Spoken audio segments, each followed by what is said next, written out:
Hello guys, welcome back to my YouTube channel. You are traveling with Kerala travel packs. ഇന്നത്തെ നമ്മുടെ യാത്ര ഒരു one day drive ഡെസ്റ്റിനേഷനാണ്. Abhayaranyam Kaprikkadavu eco tourism, അതുമല്ലെങ്കിൽ Kaprikkadavu mini സൂ എന്ന പേരിലാണ് ഇത് അറിയപ്പെടുന്നത്. ഇവിടെ ഫ്രണ്ടിലായിട്ട് ഒരു എക്കോ ഷോപ്പുണ്ട്. അതുപോലെ തന്നെ വിശാലമായ വാഹനങ്ങൾ പാർക്ക് ചെയ്യാനുള്ള സൗകര്യവും ഒരുക്കിയിട്ടുണ്ട്. ഇവിടെ വാഹനങ്ങൾ പാർക്ക് ചെയ്യാനായിട്ട് നമുക്ക് ക്യാഷ് പേയ്മെൻറ്റ് അലൗഡ് അല്ല. ഇവിടെ ഗൂഗിൾ പേ അല്ലെങ്കിൽ കാർഡ് പേയ്മെൻ്റ് ആണ് ഇവിടെ അലൗഡ് ഉള്ളൂ.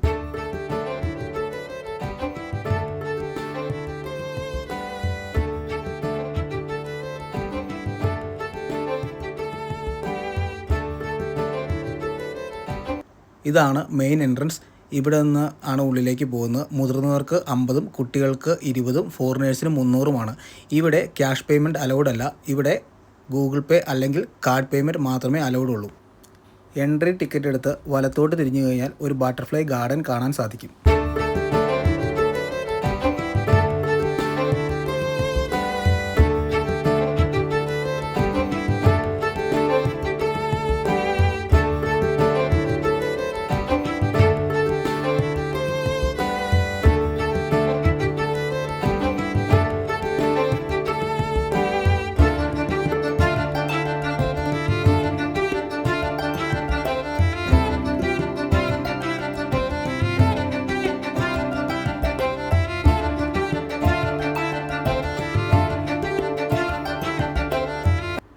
ബട്ടർഫ്ലൈ ഗാർഡന് ശേഷം നമ്മൾ പോകുന്നത് ഡിയർ പാർക്കിലേക്കാണ്, കപ്രിക്കട് സൂവിലേക്ക്.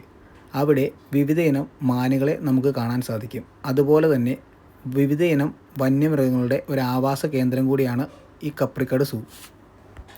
നമ്മൾ പോകുന്ന വഴി വളരെ മനോഹരമായി കട്ട വിരിച്ചിട്ടുണ്ട്. ഇതിൻ്റെ 2 സൈഡിലും മുഴുവൻ കാടാണ്. ഇവിടെ ബോർഡും കാണാം, ആനിമൽസിനെ ഫീഡ് ചെയ്യരുത് എന്ന്. അതുപോലെ തന്നെ ഇവിടെ മുഴുവൻ ബാംബു ആണ്, അതായത് ബാംബു ഫോറസ്റ്റ് ഏരിയ എന്നും പറയാം. അവിടെ നിന്ന് മുന്നോട്ട് പോയി കഴിഞ്ഞാൽ നമുക്ക് പുള്ളിമാനുകളുടെ ഒരു ഏരിയ കാണാം.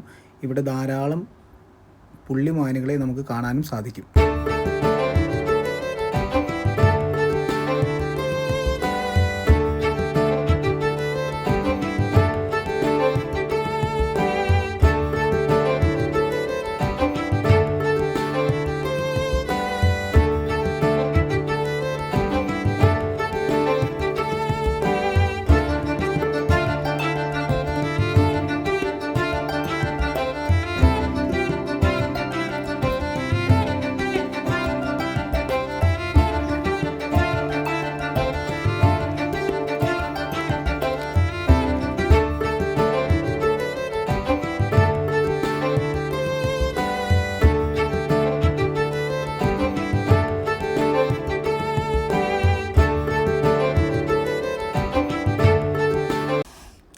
അടുത്തതായി നമ്മൾ പോകുന്നത് എലിഫന്റ് ക്യാമ്പിലേക്കാണ്.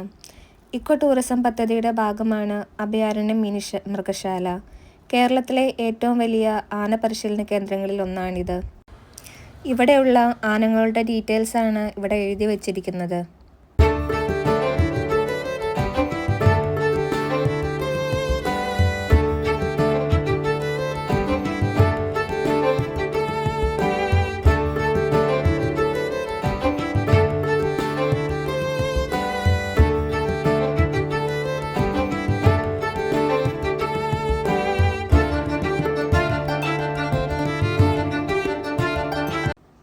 അടുത്തതായി നമ്മൾ പോകുന്നത് പീലാണ്ടി ചന്ദ്രുവിൻ്റെ അടുത്തേക്കാണ്.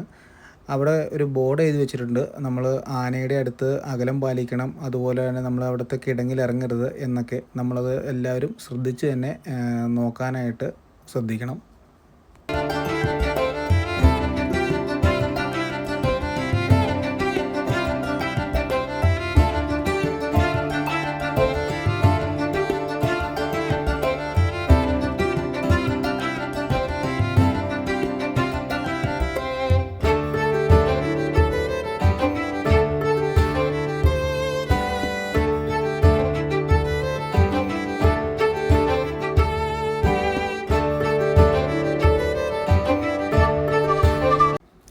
ആനക്കുട്ടികളുടെ ശൈശവകാലം മുതൽ വളർച്ചയുടെ വിവിധ ഘട്ടങ്ങൾ വരെ കോടനാടുണ്ട്. രക്ഷപ്പെട്ടതോ ഉപേക്ഷിക്കപ്പെട്ടതോ ആയ ആനകളെ പ്രതിവർഷം പരിശീലനത്തിനായി കൊണ്ടുവരുന്നത് പാപ്പാന്മാരുടെ നിരീക്ഷണത്തിലാണ്. കോടനാടിലെ ആനക്കുട്ടികൾ കേരള വനംവകുപ്പിൻ്റെ ഉടമസ്ഥതയിലുള്ളതും പരിപാലിക്കുന്നതുമാണ്. വനത്തിനുള്ളിൽ ജീവിക്കാൻ യോഗ്യമല്ലാത്ത വന്യമൃഗങ്ങൾക്ക് അഭയം നൽകുന്ന ഒരു മിനി സൂ കോടനാടുണ്ട്. ആനത്താവളം കഴിഞ്ഞ് നമ്മളിപ്പോൾ എത്തിയിരിക്കുന്നത് കുട്ടികളുടെ പാർക്ക്, പുഴയോരപ്പാത, പിന്നെ ഇവിടെ ഒരു ഏറുമാടം കാണാം, ആനകളുടെ കടവ് എല്ലാം കൂടി ചേർന്നിട്ടുള്ള ഒരു പ്ലേസിലോട്ടാണ്.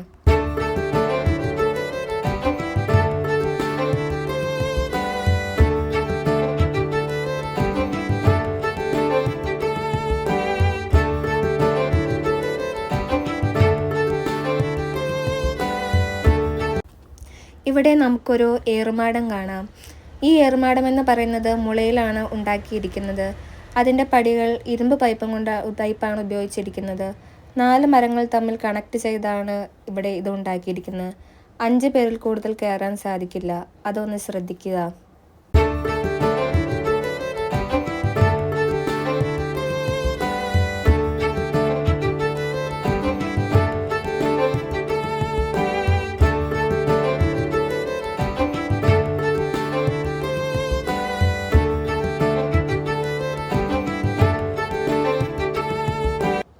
അടുത്തതായി നമ്മൾ എത്തിയിരിക്കുന്നത് കുട്ടികളുടെ പ്ലേ ഗ്രൗണ്ടിലോട്ടാണ്. കുട്ടികളുടെ പാർക്കാണത്.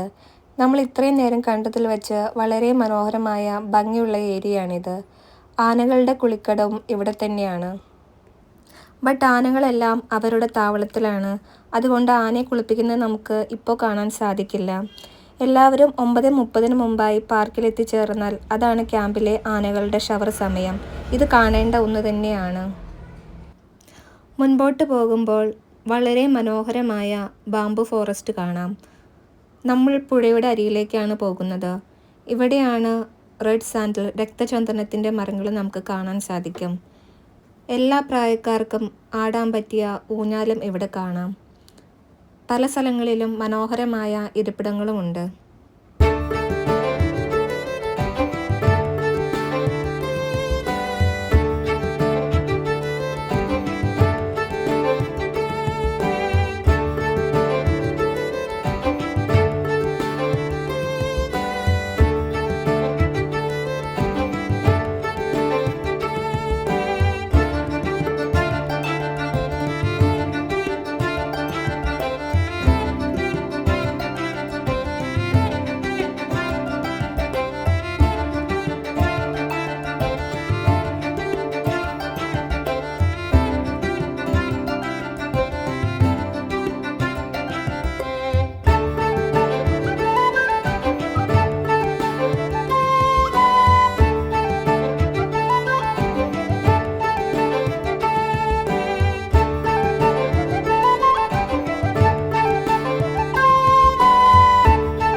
ഇത് കുട്ടികളുടെ പാർക്കാണ്. കുട്ടികൾക്ക് കളിക്കാൻ നിരവധി കളിസാധനങ്ങളും ഇവിടെയുണ്ട്.